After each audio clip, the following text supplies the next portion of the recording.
transform the IT operations and the organizations around the world and how they do things. We're seeing more and more servers, infrastructure, applications moving to the cloud, and cloud-based backup is one of the things that has appeared, right, as part of the integration with the IT operations.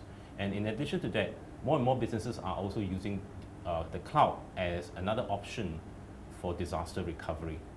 Right? And a modern day data protection software has to incorporate some of these ability to integrate with the cloud, whether it's a private cloud or a public cloud. Well, there are still a lot of concerns about putting the IT operations into the cloud. One of the things that we constantly hear about is about data security. Right? Some of the breaches that we see in Amazon, in Azure, has actually created some fears and some doubts in putting the infrastructure into cloud computing. Another concern is also about bandwidth. Right?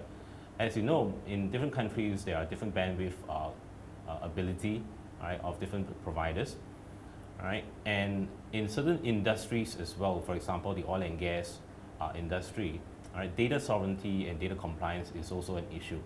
To address that, IT operations must understand how they can integrate the IT process and the procedures and also their policies into the cloud so that it can actually gel to become one IT organization. One of the good things about cloud computing, it provides auditable process, and this is something that you don't see very much in a traditional data center, whereas the cloud itself, despite some of the worries and concerns, right, still is a very viable option for IT to transform their business. More and more organizations are beginning to use the cloud as a secondary data center platform for disaster recovery as well as data recovery. Now, it's very important for a data protection software to actually use the cloud as another alternative backup target. Now, in this example, we are looking at a setup where there is a traditional data center on-premise as well as cloud. And I'm actually using the Arcserve Unified Data Protection as one of the examples to address this particular requirement. Now, on-premise itself, we see several types of servers that are very common in our environment. A database server, a file server, a virtual machine, a virtualized server, right, running different virtual machines.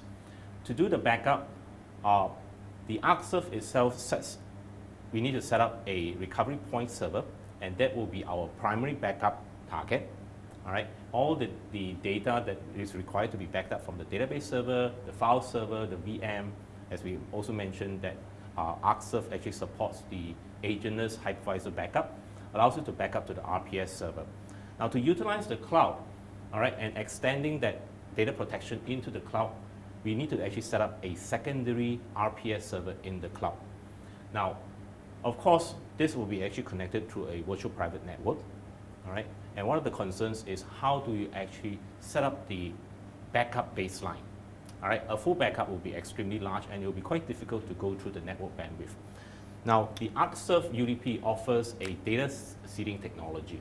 Now, this data seeding technology allows it to set up a relationship between the primary RPS server and the secondary RPS server. Now, by doing this, this allows it to do a baseline transfer. As I mentioned, this is called data seeding. All right, the baseline transfer can be transported through any portable medium. It could be an external hard drive or a set of tapes that allows you to actually send the full backup to the secondary RPS server. Once that is set up, the relationship will be actually established, and the RPS server will continue to actually send incremental data, all right, incremental backup data to the secondary device.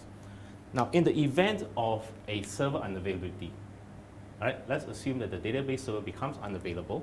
The first recovery will be actually from the primary RPS because this is the fastest restore. This is on-premise within the local area network. Now, in the event that this RPS server becomes unavailable, all right, the secondary RPS server can actually continue to provide the data recovery services to the application.